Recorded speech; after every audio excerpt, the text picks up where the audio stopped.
بابا نے جب مجھے بتایا کہ احسان چچا کی بیٹی کی شادی ہے تو میں بہت خوش ہوئی تھی۔ چچا لاہور میں رہتے تھے، ہم کراچی میں۔ میری اپنی کزن حمیرہ سے بہت اچھی دوستی تھی۔ میں نے کہا بابا میں بھی جاؤں گی شادی میں۔ وہ کہنے لگے ہاں ہاں کیوں نہیں، ایسا کرو تم اور تمہاری ماں پہلے چلے جاؤ، میں بس شادی کے دنوں میں ہی آؤں گا اور پھر تمہیں واپس لے آؤں گا وہاں سے۔ میں نے کہا یہ ٹھیک ہے۔ امی بھی راضی تھیں۔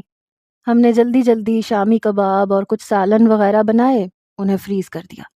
ٹرین میں جانا تھا اور صرف میں نے اور امی نے جانا تھا، اس لیے میرے والد نے 2 ٹکٹیں لے لیں۔ ٹرین کا سفر مجھے شروع سے کوفت میں مبتلا کر دیتا تھا۔ میں ٹرین میں کم ہی کچھ کھاتی تھی، بس اپنے ساتھ یا تو خواتین ڈائجسٹ لے جاتی یا کوئی ناول لے لیتی، وہی پڑھتی رہتی اور سفر کٹ جاتا تھا۔ ابھی بھی میں نے 2-3 ناولز اپنے ہینڈ بیگ میں رکھ لیے تھے۔ بابا ہمیں ٹرین میں بٹھا کر آ گئے تھے۔ ٹرین جیسے ہی چلی میں نے ناول پڑھنا شروع کر دیا۔ ہمارے برابر میں 2 خواتین اور 1 مرد اور بھی تھا جو ان خواتین کے ساتھ آیا تھا۔ سفر یوں ہی گزرنے لگا۔ اگلی صبح 11-12 بجے ہم لوگ لاہور پہنچ گئے۔ سامنے حمیرہ کا چھوٹا بھائی ریحان ٹرین کے سب ڈبوں میں جھانک جھانک کے ہمیں ہی ڈھونڈ رہا تھا۔ جیسے اس نے مجھے دیکھا میں نے بھی اس کی طرف ہاتھ ہلا دیا۔ وہ فوراً سے ٹرین میں چڑھ گیا۔ اس سے پہلے کہ امی سیٹ کے نیچے سے اٹیچی نکالتی، وہ کہنے لگا رہنے دے میں نکالتا ہوں۔ اس نے فوراً سے سامان نکالا، دونوں اٹیچی اپنے ہاتھ میں پکڑے اور نیچے اتر گیا۔ میں اور امی بھی نیچے اتر گئے۔ اسٹیشن سے باہر نکلتے ہی گاڑی کھڑی تھی۔ اس نے گاڑی میں سامان رکھا، میں پچھلی نشست پہ بیٹھ گئی، امی فرنٹ سیٹ پہ ریحان کے ساتھ بیٹھ گئی۔ میں 4 سال بعد لاہور آئی تھی۔ حمیرہ سے یوں تو میری واٹس ایپ پہ ویڈیو کال پہ بات ہوتی رہتی تھی، لیکن آمنا سامنا ہوئے کافی سال گزر گئے تھے۔ ریحان تقریباً میرا ہم عمر تھا۔ حمیرہ مجھ سے 2 سال بڑی تھی۔ میرے چچا کا سب سے بڑا بیٹا روہیل مجھ سے 5 سال بڑا تھا۔ میں اپنے گھر میں سب سے چھوٹی تھی۔ بڑی 2 بہنوں کی شادی ہو چکی تھی، بھائی کوئی تھا نہیں۔ ہم جب گھر پہنچے تو چچی نے بہت پیار سے گلے لگایا اور حمیرہ تو مجھے دیکھ کے بے انتہا خوش تھی۔ پھر تو میرا اور حمیرہ کا باتوں کا وہ سلسلہ شروع ہوا کہ ختم ہونے کا نام ہی نہیں لے رہا تھا۔ رات کو چچا کے ساتھ روہیل بھی آیا تھا۔ 4-5 سال بعد میں اسے دیکھ رہی تھی۔ ابھی بھی ویسے کا ویسا ہی تھا، کم گو سنجیدہ سا۔ مجھے دیکھتے ہی اس نے سلام کیا، پھر میری والدہ سے باتیں کرتا رہا۔ دیکھنے میں وہ جتنا ہینڈسم، سمارٹ اور گڈ لکنگ تھا اتنا ہی کم گو تھا۔ شاید ابھی اپنے آفس سے واپس آیا تھا۔ کچھ دیر ہی بیٹھا ہوگا، پھر اپنے کمرے میں چلا گیا۔ البتہ ریحان اتنا ہی باتونی تھا۔ کھانا کھانے کے بعد سبھی سونے کی تیاری کرنے لگے۔ میں بھی کافی تھک گئی تھی۔ جب سے آئی تھی حمیرہ سے باتیں ختم ہی نہیں ہو رہی تھیں۔ اس سے پہلے کہ میں بھی حمیرہ کے کمرے میں سونے جاتی، ریحان نے میرا ہاتھ پکڑ لیا۔ کہنے لگا cousin this is not fair, چلو آؤ ڈھول بجاتے ہیں، آخر تمہاری کزن کی شادی ہے۔ میں نے کہا سب سو رہے ہیں، میں تھک گئی ہوں، اور ڈھول کہاں ہے؟ کیا تم ڈھول لے کے آئے ہو؟ میں نے اپنا ہاتھ اس کے ہاتھ سے چھڑوایا۔ کہنے لگا وہ آٹا گوندنے والا تسلا ہے نا، اسے الٹا کریں گے، اس پہ ڈھول بجائیں گے، ساتھ میں پنجابی ٹپے گائیں گے۔ میں نے کہا مجھے نہیں آتی پنجابی۔ کہنے لگا لو کر لو گل، کڑی نو پنجابی نہیں آندی۔ کہنے لگا چلو گانے میں گاؤں گا لیکن ڈھول تمہیں بجانا پڑے گا۔ میں نے کہا میں تھکی ہوئی سفر سے آئی ہوں، پورا دن تم دونوں نے سونے نہیں دیا۔ حمیرہ کہنے لگی بھئی میں تو دلہن ہوں، اس لیے میں تو کچھ نہیں بول رہی اور تمہارا ساتھ بھی نہیں دوں گی، میں صرف دلہنوں کی طرح شرماؤں گی۔ میں نے کہا چلو جی ہو گیا پھر کام، کیا فائدہ بیٹھنے کا، 3 لوگوں میں مزہ تھوڑی آتا ہے۔ کہنے لگا میں ہوں نا 10 کے برابر، وہ مزہ آئے گا تم بس دیکھتی جانا، تم لوگ یہاں بیٹھو۔ وہ ہمیں ڈرائنگ روم کے صوفوں پہ بٹھا کے خود کچن میں چلا گیا۔ وہاں سے ایک بڑا سا تسلا اٹھا کے لے آیا۔ کہنے لگا چلو بجاؤ کزن، گانا میں گاؤں گا۔ میں نے ہلکا ہلکا ڈھول بجانا شروع کیا۔ کہنے لگا زور سے بجاؤ، کیا کھانا نہیں کھاتی، ہاتھوں میں جان نہیں ہے تمہارے، چلو چلو زور سے بجاؤ، ابھی دیکھنا سب لوگ اٹھ کے باہر آئیں گے، پھر سب مل کے رونق لگائیں گے، بڑا مزہ آئے گا۔ میں نے اسی تسلے کو بجانا شروع کر دیا۔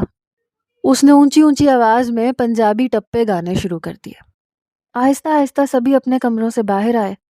امی اور چچی بھی ہنسنے لگیں، تالیاں مارنے لگیں، چچا بھی ہمارے ساتھ شامل ہو گئے۔ جہاں سے ریحان اپنا گانا بھولتا تھا وہیں سے چچا ایک ٹکڑا لگا دیتے تھے اور اسے گانا یاد آ جاتا تھا۔ چٹا ککڑ بنیرے تے، کاسنی دوپٹے والیے، منڈا صدقے تیرے تے۔ میں نے اتفاق سے نیلے فیروزی رنگ کا ہی دوپٹہ پہن رکھا تھا۔ وہ میری طرف یوں اشارے کر رہا تھا جیسے میرے لیے گا رہا ہو۔ میں نے اسے غصے سے گھورا تھا۔ اچھا خاصا شگل وہ لگا چکا تھا جب روہیل کی دھاڑ دھاڑ آواز نے سب کو چپ ہونے پہ مجبور کیا۔ وہ شاید گہری نیند سو رہا تھا، اس کی نیند میں خلل ہوا، وہ فوراً سے اٹھ کے آیا، کہنے لگا انسانیت نام کی کوئی چیز ہے نہیں آپ لوگوں کے اندر۔ میں صبح صبح اٹھ کے آفس جاتا ہوں، پورے دن کا تھکا ہارا گھر آتا ہوں، کیا مجھے گھر میں آرام سکون نہیں مل سکتا؟ اس کی بات ہم سب کو بری تو لگی تھی لیکن ہم لوگ چپ رہے۔ چچا کہنے لگے ارے بہن کی شادی ہے اس لیے تھوڑی دیر شغل لگا لیا تو کیا برا کیا، تم تو ویسے بھی آدم بیزار ہو۔ وہ کہنے لگا ہاں میں ہوں ایسے ہی، یہ ہے نا آپ کو بیٹا چاہیے تھا جو گھر میں بیٹھا بیٹھا روٹیاں توڑتا رہے اور ساتھ میں گانے گا کے آپ کا دل بہلاتا رہے۔ بلکہ ریحان تم ایک کام کرو، تم یہ پروفیشنل طور پہ گانا کیوں نہیں شروع کر دیتے؟ ڈھول بجایا کرو، گانے گایا کرو، اچھے پیسے مل جائیں گے تمہیں۔ وہ کہنے لگا گڈ آئیڈیا برو، ویسے مشورہ برا نہیں ہے، اس پہ غور کیا جا سکتا ہے۔ چچا کہنے لگے چلو چلو اب سب جا کے آرام کرو۔ اگلے روز ہم نے شام کو محلے کی چند لڑکیوں کو بلوا کر ڈھولکی منگوا کر بجائی تھی۔ رات سے پہلے پہلے سب فنکشن ختم کر دیا تھا تاکہ موصوف کو کوئی مسئلہ نہ ہو، لیکن مجھے اس کا یہ ایٹیٹیوڈ عجیب سا لگا تھا۔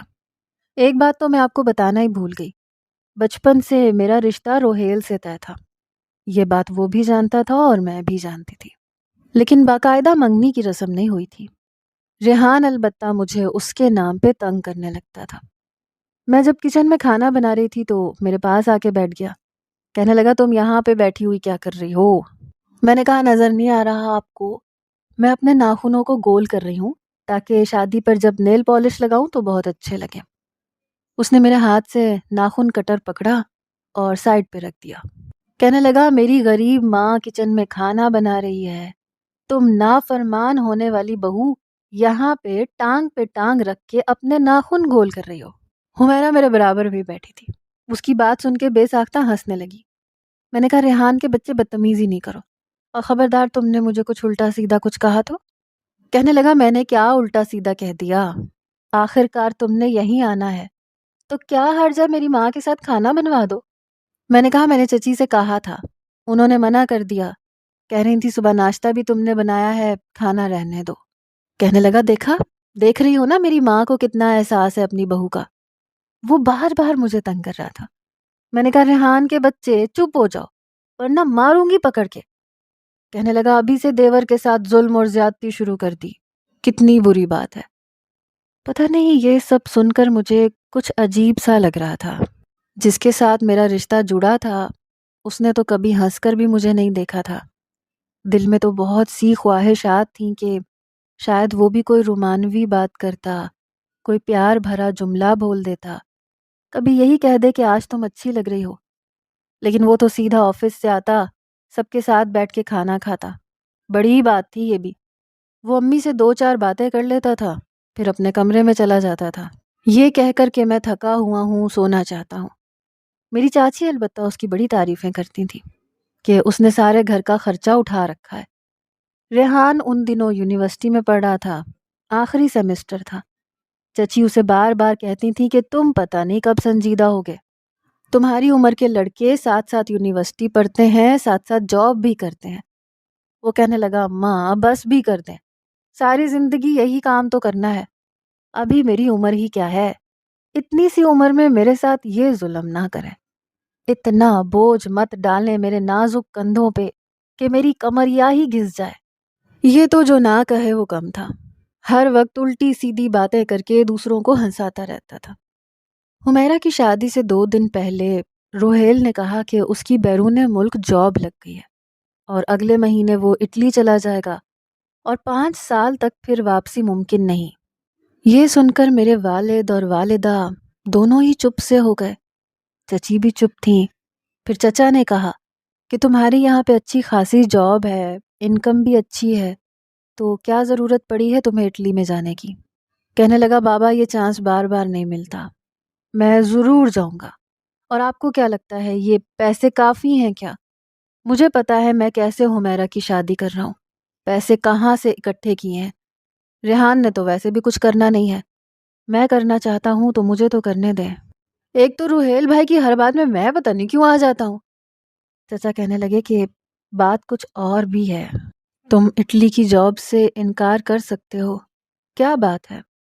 پھر بابا کہنے لگے کہ تم جانتے ہو تمہارا رشتہ ہادیہ سے طے ہے اور ہمارا ارادہ تھا اگلے سال تک شادی کر دیتے۔ 5 سال تو بہت لمبا عرصہ ہے۔ یہ سن کر پہلی بار اس نے میری جانب دیکھا۔ میں اٹھ کے حمیرہ کے کمرے میں جا کے بیٹھ گئی، لیکن باتوں کی آواز وہاں پہ آ رہی تھی۔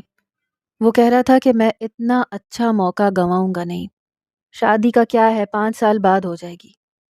لیکن میرے والد کہنے لگے میں 5 سال اپنی بیٹی کو یوں نہیں بٹھا سکتا۔ چچا بھی یہی کہنے لگے کہ 5 سال کا عرصہ بہت زیادہ ہے۔ وہ کہنے لگا ٹھیک ہے، ایسا کریں آپ میرا ہادیہ سے نکاح کر دیں، حمیرہ کی شادی پہ ہی کر دیں، پھر کسی کو کوئی اعتراض نہیں ہونا چاہیے۔ میرے والد کہنے لگے کہ 5 سالوں میں تم کب واپس آؤ گے؟ 5 سال تک میں نکاح کے نام پہ بھی اپنی بیٹی کو بٹھائے رکھوں گا کیا؟ یا تو تم اس کا بھی ویزا لگواؤ، اسے بھی اٹلی بلوا لو، یا پھر 2 سال بعد واپس آ جاؤ۔ وہ کہنے لگا ٹھیک ہے، میں کوشش کروں گا، نکاح نامے کو دکھا کے اگر ہادیہ کا ویزا لگ گیا تو میں اسے وہاں بلا لوں گا۔ یوں میرا نکاح روحیل سے حمیرہ کی شادی پر ہی ہو گیا۔ میری دونوں بہنوں نے اس بات پہ بہت اعتراض کیا کہ نکاح ہمارے بغیر کر لیا۔ وہ کراچی سے لاہور آ نہیں سکتی تھی، سب کچھ اچانک ہوا تھا۔ حمیرہ کی شادی ختم ہو گئی، ہم لوگ واپس آ گئے۔ میں روحیل کے ساتھ رشتے میں تو بن چکی تھی، لیکن اس نے کبھی مجھ سے فون پہ بات کرنے کی کوشش نہیں کی تھی۔ البتہ ریحان کی کال مجھے آتی رہتی تھی، ایسی الٹی سیدھی باتیں کرتا رہتا تھا۔ کہتا تھا بھائی کا فون آیا تھا، کہہ رہے تھے میرا من ہادیہ کے بغیر اٹلی میں لگ ہی نہیں رہا، بہت اداس ہوں۔ میں نے کہا تم میرے ساتھ جھوٹ مت بولا کرو، اگر روحیل کا دل اداس ہوتا تو میرا نمبر ان کے پاس ہے، وہ خود بھی کہہ سکتے تھے۔ کہنے لگا کہہ تو دیتے لیکن شرم آ رہی ہوگی نا، بڑا شرمیلا ہے میرا بھائی، میری طرح بے شرم تھوڑی ہے، یہاں محبت ہوئی وہاں بے دھڑک اظہار کر دیا۔ میری پہلی خواہش تھی کہ کبھی تو روحیل مجھ سے بات کرے، مجھے فون کرے۔ بہرحال وقت ایسے ہی گزرنے لگا، 6 ماہ گزرے۔ ایک رات اچانک سے میرے والد کی طبیعت خراب ہو گئی، ان کے سینے میں بے تحاشا درد اٹھا۔ میں اور میری امی جلدی سے بابا کو ہاسپٹل لے گئے، لیکن جب تک ہم ہاسپٹل پہنچے ڈاکٹر علاج کے لیے انہیں روم میں لے جا چکے تھے۔ ہم سوچ بھی نہیں سکتے تھے کہ ایسے اچانک سے کوئی حادثہ بھی ہو سکتا ہے۔ میری والدہ تو سکتے میں آ گئیں، میری بہنیں بہنوئی سب گھر میں آ گئے، چچا چچی اور ریحان بھی لاہور سے کراچی آ گئے۔ پہلی بار میں نے اسے کافی سنجیدہ دیکھا تھا، کبھی مجھے تسلی دیتا کبھی میری والدہ کو، لیکن میری والدہ اس کے بعد بیمار پڑ گئی۔ آہستہ آہستہ واپس سب لوگ چلے گئے، بہنیں بھی اپنے گھر جا چکی تھیں، ریحان بھی 4 دن رہ کر واپس چلا گیا۔ میں اپنی والدہ کو بہت بہلانے کی کوشش کرتی، وہ مجھے کہتی تھی کہ مجھے نہیں لگتا کہ میں بھی زیادہ وقت جی پاؤں گی۔ میں رونے لگ جاتی، امی سے کہتی امی پلیز ایسی باتیں مت کیا کریں۔ وہ کہتی تھی کہ میں تمہاری چچی سے کہتی ہوں کہ روحیل واپس آئے اور رخصتی لے لے، مجھے تمہاری بہت فکر ستاتی رہتی ہے۔ یہ بات جب امی نے چچی سے کی تو چچی کہنے لگیں کہ ہم خود بھی اسی بات کے بارے میں سوچ رہے تھے، میں روحیل کے ابا سے کہتی ہوں کہ روحیل کو واپس پاکستان بلا لیں، اسے کہیں کہ وہ یہاں کام کر لے۔ لیکن وہ بات کو ٹال مٹول کیے جا رہا تھا، کہنے لگا میں ابھی نہیں آ سکتا، میں نے ان کا کانٹریکٹ سائن کیا ہے، وہ لوگ مجھے کبھی واپس نہیں آنے دیں گے۔ چچا چچی کہنے لگے کہ جلدی واپس آؤ، ہم نے تمہاری رخصتی کروانی ہے، یا پھر ہادیہ کو وہاں اپنے پاس بلانے کا انتظام کرو۔ لیکن یہ باتیں بس باتیں ہی تھیں۔ 3 ماہ بعد میری والدہ کا بھی انتقال ہو گیا۔ میں تو یوں تھی کہ مجھے غشی کے دورے پڑنے لگے۔ اس بار ریحان اور چچا آئے تھے، چچی کی طبیعت بہتر نہیں تھی اس لیے وہ سفر نہیں کر سکی۔ اب مسئلہ میری رہائش کا بھی ہونے لگا۔ میں اکیلی گھر میں نہیں رہ سکتی تھی، دونوں بہنیں سسرال میں رہتی تھیں، ان کے ساتھ رہنے کا تو سوال ہی پیدا نہیں ہوتا تھا۔ اس لیے چچا باہمی مشورے سے مجھے لاہور اپنے ساتھ لے گئے۔ میں ہر وقت چپ چپ رہتی۔ شروع میں تو حمیرہ اپنے سسرال سے آ جاتی تھی، مجھے بہت تسلیاں دیتی تھی۔ چچی بار بار روہیل کو فون کر کے کہتی تھی کہ یا تو تم آ جاؤ یا ہادیہ کو اپنے پاس بلا لو، لیکن وہ سنتا ہی نہیں تھا۔ نہ اس نے میرے والد کے انتقال پر مجھے کال کی، نہ میری والدہ کے انتقال پر ایک لفظ اس نے افسوس کا مجھ سے کہا۔ پتہ نہیں کیسا رشتہ تھا میرا اور اس کا، ہم ایک دوسرے کے ساتھ ایک پاکیزہ بندھن میں جڑے ہوئے تھے، لیکن ایک بار جو کبھی اس نے اس حوالے سے بات کی ہو یا میرے غم کو اور دکھ کو سمجھنے کی کوشش کی ہو۔ البتہ ریحان ضرور سنجیدہ ہو گیا تھا، اب جاب بھی کرنے لگا تھا، لیکن جب بھی آتا مجھ سے ادھر ادھر کی فضول باتیں کرتا رہتا، شاید میرا دل بہلانے کی کوشش کرتا تھا۔ چچی نے مجھے روہیل کا کمرہ ہی دیا تھا رہنے کے لیے، کہتی تھی کہ باتیں کیا کرو، تم کیوں ہر وقت چپ چپ رہتی ہو؟ جب کبھی حمیرہ آتی تھی تو میرا دل تھوڑا بہل جاتا تھا، کبھی کبھی میں شکوہ بھی کر جاتی تھی، اسے کہتی تھی کہ حمیرہ تمہارے بھائی نے تو میرے والدین کا مجھ سے افسوس تک نہیں کیا۔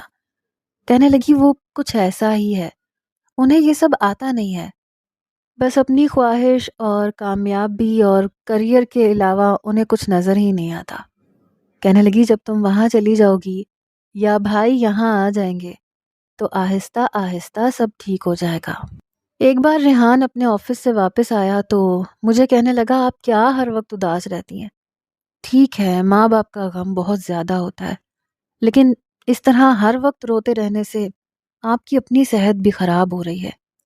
چلے میرے ساتھ باہر چلیں، آج میں آپ کو باہر سے کھانا کھلا کے لاتا ہوں۔ میں نے کہا مجھے کہیں نہیں جانا۔ کہنے لگا کیا ہو گیا، پلیز منع مت کیا کریں، چلے نا بھابھی میرے ساتھ چلیں، آپ کو ایک مزے کی بات بھی بتاؤں گا۔ میں نے کہا کیا بات؟ کہنے لگا ساتھ چلیں گی تو بتاؤں گا، ایسے گھر بیٹھے بیٹھے تھوڑی بات ہوتی ہے، سمجھا کریں۔ اپنی آنکھ ونک کر کے کہنے لگا سیکرٹ بات ہے، اس نے میرے کان کے قریب ہو کر کہا۔ میں نے کہا ضرور کسی لڑکی کا چکر ہوگا۔ میری بات پہ وہ کھل کھلا کے ہنسنے لگا، کہنے لگا کتنی سمجھدار ہیں آپ، ماشاء اللہ ماشاء اللہ، اللہ میری بھابھی کو نظر بد سے بچائے۔ دیور کے دل کی بات کو کتنی جلدی کیچ کیا آپ نے، ویسے ہماری اچھی بانڈنگ بن سکتی ہے، چلے نا بڑے کمال کی باتیں بتانی ہے۔ اس نے میرا ہاتھ پکڑا، مجھے زبردستی اپنے ساتھ لے گیا، پہلے ایک ریسٹورنٹ میں کھانا کھلایا، پھر آئس کریم کھلائی۔ اس دوران وہ اپنی ساری لو اسٹوری مجھے سنا چکا تھا۔ اسے اپنی یونیورسٹی کی ایک کلاس فیلو سے محبت ہو گئی تھی اور وہ بھی اس سے محبت کرتی تھی۔ میں نے اس کی ساری کہانی سننے کے بعد یہ کہا کہ پہلے مجھے یہ بتاؤ، چلو تم تو خیر شروع سے لچے لفنگے آوارہ قسم کے ہو، تمہارا کام ہی لڑکیوں سے باتیں کرنا دوستی کرنا ہے، لیکن اس لڑکی کو تم میں کیا نظر آیا جو اس نے تم سے محبت کر لی؟ میں نے جان بوجھ کے یہ کہا تھا۔ اس نے مجھے غصے سے دیکھا، کہنے لگا اچھا ہاں یہ بات ہے، آپ مجھے ہلکا لے رہی ہیں، آپ کو پتہ نہیں میری کتنی ویلیو ہے، ذرا اپنی ہونے والی دیورانی سے پوچھئے گا، مرتی ہے مجھ پہ۔ اس نے اپنا کالر جھٹکتے ہوئے کہا۔ میں نے کہا اچھا یہ بتاؤ کب ملوا رہے ہو اس سے؟ کہنے لگا آپ کہیں آپ کو بتانے کا مقصد ہی یہی ہے؟ کہنے لگا مجھے بھائی کے آنے کا انتظار ہے، بھائی آئیں تو میری بھی نیا پار لگے، کیونکہ امی تو کبھی بھی بھائی کے بغیر میری شادی نہیں کھڑکانے والی۔ میں نے کہا یہ تو اچھی بات ہے، میرے شوہر کے بغیر تمہاری شادی ہونی بھی نہیں چاہیے۔ میں نے یہ بات مسکراتے ہوئے کہی تھی۔ کہنے لگا کتنی اچھی لگتی ہیں آپ اس طرح سے مسکراتی ہوئی، ایسے ہی مسکراتی رہا کریں، بہت پیاری لگتی ہیں۔ پھر وہ کہنے لگا کہ کیا آپ نے بھائی سے ضد باندھ رکھی ہے؟ میں نے کہا کیا ضد باندھ رکھی ہے میں نے؟ اس وقت وہ آئس کریم کھا رہا تھا۔ کہنے لگا اگر وہ آپ سے بات نہیں کرتے تو آپ کا ان سے پردہ تو نہیں ہے، آپ فون کر لو۔ میں نے کہا پہل تو انہیں کرنی چاہیے۔ روہیل کے ذکر پر میں چپ سی ہو گئی۔ کہنے لگا چھوڑیں اس بات کو، آپ بھائی سے بات کیا کریں نا۔ میں نے اسے کوئی جواب نہیں دیا۔ گھر آ کر واپس میں اسی کی باتوں کے بارے میں سوچنے لگی کہ وہ میرا شوہر ہے، میں صرف اس انتظار میں کیوں بیٹھی رہوں کہ وہ پہل کرے۔ میں نے روہیل کا نمبر ملایا، واٹس ایپ کال کی تھی لیکن اس نے فون نہیں اٹھایا۔ میرا دل بالکل ہی ٹوٹ کے رہ گیا۔ پتہ نہیں وہ مجھ سے بات کیوں نہیں کرتا تھا۔ 1 گھنٹے کے بعد مجھے روہیل کے نمبر سے کال آنے لگی۔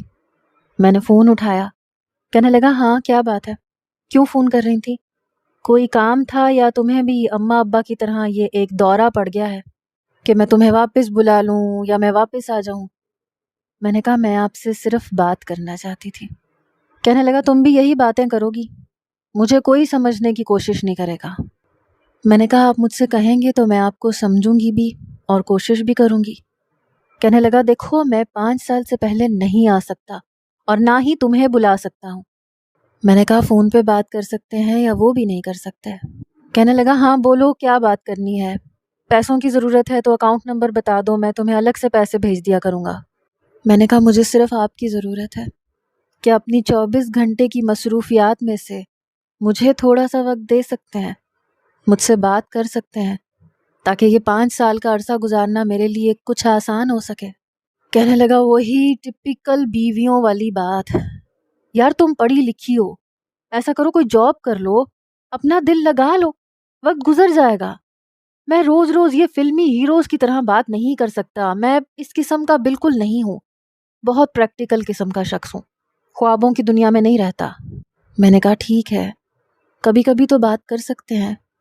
کہنے لگا ہاں کر سکتا ہوں، اگر تمہیں کسی چیز کی ضرورت ہو تو تم فون کر کے مجھ سے کہہ سکتی ہو۔ میں نے کہا بس صرف ضرورت کے لیے فون کر سکتے ہیں، ویسے نہیں کر سکتی میں آپ کو فون۔ کہنے لگا یار تم جاب کر لو، میں بابا اور امی سے کہہ دوں گا، انہیں کوئی اعتراض نہیں ہوگا۔ اگلے روز میں نے جاب کے لیے 3-4 کمپنیز میں اپلائی کر دیا، انٹرویوز کے لیے جانے لگی تو ریحان کہنے لگا آپ میرے آفس میں کیوں نہیں ٹرائی کر لیتی، ہم ایک ساتھ چلے جایا کریں گے، واپس بھی ساتھ آ جایا کریں گے، کیا خیال ہے؟ میں نے کہا تم کوشش کر لو، اگر ایسا ہو جائے تو اچھا ہے۔ اس نے اپنے آفس میں بات کر کے میری جاب لگوا دی۔ گھر کے کام میں جلدی سے نمٹا لیتی تھی، پھر میں جاب کرنے لگی۔ 1 سال کا عرصہ اور گزر گیا، دل کو بس یہی سمجھاتی تھی کہ 3 سال اور بھی گزر جائیں گے، لیکن اس کے بعد جو کچھ میرے ساتھ ہوا وہ میں سوچ بھی نہیں سکتی تھی۔ کچھ دنوں سے میری طبیعت ٹھیک نہیں تھی، مجھے بخار تھا، سر درد تھا، اس لیے میں آفس نہیں جا رہی تھی۔ ریحان ایک بار آفس سے واپس آیا تو خلاف توقع بہت خاموش سا تھا۔ میں نے کہا تمہیں کیا ہوا؟ کہنے لگا کچھ نہیں، امی کہاں ہیں؟ میں نے کہا امی نماز پڑھ رہی ہوں گی عشاء کی، اور ابا بھی نماز پڑھنے گئے تھے، آنے والے ہوں گے۔ کہنے لگا اچھا۔ بالکل چپ تھا، حالانکہ وہ ایسا تھا تو نہیں۔ میں نے کہا تمہاری طبیعت تو ٹھیک ہے، کیا باس نے تمہیں ڈانٹ دیا کسی بات پہ؟ کہنے لگا نہیں۔ پھر کہنے لگا ایک گلاس پانی مل سکتا ہے؟ میں نے کہا ہاں میں لا دیتی ہوں۔ پتہ نہیں کیوں میرا دل زور زور سے دھڑک رہا تھا، وہ ایسے کبھی چپ ہوتا ہی نہیں تھا، کبھی اتنا سنجیدہ کبھی نہیں ہوا تھا۔ میں نے اسے پانی دیا۔ اتنی دیر میں چچا بھی نماز پڑھ کے آ چکے تھے، چچی بھی نماز اور وظیفے سے فارغ ہو چکی تھیں۔ کہنے لگا امی آپ سے بہت ضروری بات کرنی ہے۔ چچا اور چچی اس کے سامنے بیٹھ گئے۔ کہنے لگے ہاں کہو کیا کہنا ہے؟ کہنے لگا مجھے روہیل بھائی کی کال آئی تھی۔ چچا نے کہا پھر؟ کہنے لگا انہوں نے وہاں دوسری شادی کر لی ہے، گرین کارڈ کے چکر میں۔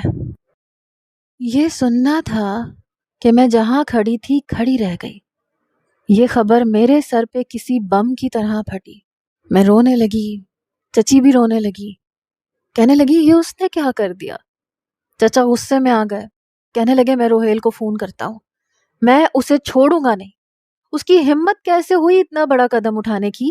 اس لیے وہاں گیا تھا وہ، اگر اس کا ایسا کوئی ارادہ تھا تو میری بچی کی زندگی کیوں برباد کی؟ کیوں اس سے نکاح کر کے گیا تھا وہ؟ کہنے لگا ابو میری پوری بات تو سن لیں۔ چچا کہنے لگے اب کیا رہ گیا کہنے کو؟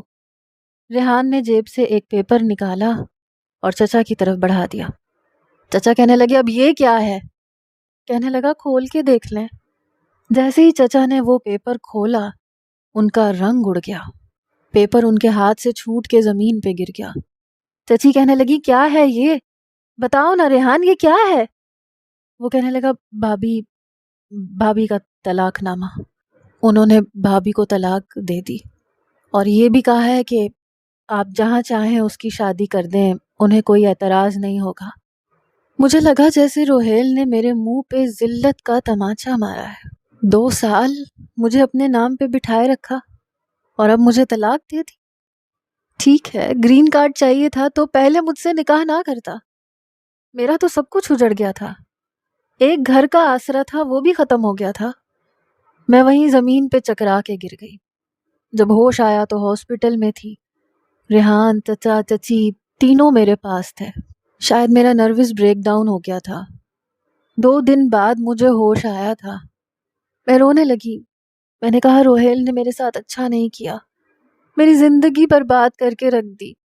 چچی بھی رونے لگی، کہنے لگی بیٹا مجھے معاف کر دو، مجھے نہیں پتا تھا وہ اتنا بڑا قدم اٹھا لے گا۔ میں نے کہا اگر میرے ماں باپ زندہ ہوتے اور روہیل اسی وقت نکاح سے انکار کر دیتا تو شاید میری والدہ میری شادی کہیں اور کر دیتی۔ مجھے بتائیں چچی میں کہاں جاؤں؟ میں روئے جا رہی تھی۔ چچا کہنے لگے میں روہیل کو اپنے گھر میں کبھی بھی آنے کی اجازت نہیں دوں گا۔ میں اسے کہہ چکا ہوں کہ وہ سمجھ لے وہ ہمارے لیے مر گیا اور ہم اس کے لیے مر گئے۔ میں نے کہا پھر بھی میرا تو اس گھر سے کوئی تعلق نہیں رہا نا۔ وہ کہنے لگے کیسے تعلق نہیں رہا؟ تم میری بیٹی ہو، میری بھتیجی ہو، میں تمہارا ولی ہوں، تمہارا محرم ہوں، میں تمہارا چچا ہوں، تم میرے گھر میں رہ سکتی ہو۔ جب یہ خبر میری بہنوں کو پتہ چلی تو ایک واویلا سا مچ گیا۔ وہ کہنے لگی کہ ہادیہ کسی قیمت پہ یہاں نہیں رہ سکتی، کیونکہ آپ کا تعلق اپنے بیٹے سے کبھی ختم نہیں ہوگا۔ وہ 5 سال بعد 6 سال بعد جب بھی واپس آئے گا آپ لوگوں کا خون جوش مارے گا، آپ اپنے بیٹے کو معاف کر دیں گے اور ہماری بہن کیوں بیٹھی رہ جائے؟ چچا کہنے لگے تمہاری نظر میں کوئی اچھا رشتہ ہو تو بتاؤ، میں خود اپنی بیٹی کی شادی کروں گا۔ میں نے کہا چچا مجھے کسی سے شادی نہیں کرنی، آپ مجھے کسی یتیم خانے میں بھجوا دیں۔ میری بہنیں اپنے اپنے سسرال میں رہتی تھیں، مجھ سے کہنے لگی کراچی واپس آ جاؤ، لیکن میں جانتی تھی میں ان کے سسرال میں نہیں رہ سکتی، میں ایک نئی مصیبت اپنے گلے میں نہیں ڈال سکتی۔ یہاں پہ بھی لوگوں نے باتیں بنانی شروع کر دی تھیں کہ بھتیجی کی زندگی برباد کر کے اب اس کے لیے نیا رشتہ دیکھنے جا رہے ہیں، جبکہ گھر میں دوسرا بیٹا موجود ہے، اور اتنی بھتیجی سے محبت ہے تو دوسرے بیٹے سے نکاح کیوں نہیں کر دیتے۔